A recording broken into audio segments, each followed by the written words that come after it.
અને પાછળ છે ને એક થાળી પડે છે ધૂપમાગ્રાપયામિ દીપમ દર્શયામ બચેલું છે ખાલી શું દેખાય છે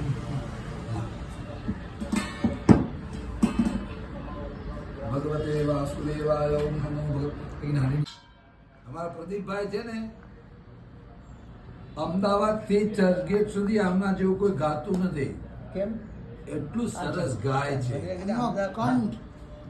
भाई तने बात आड़ो गुरुजी ओ भगवान का आशीर्वाद होता है. नहीं सही में उनको ऊपर सही में ईश्वर की कृपा और सरस्वती की कृपा है तभी वो सब होता है.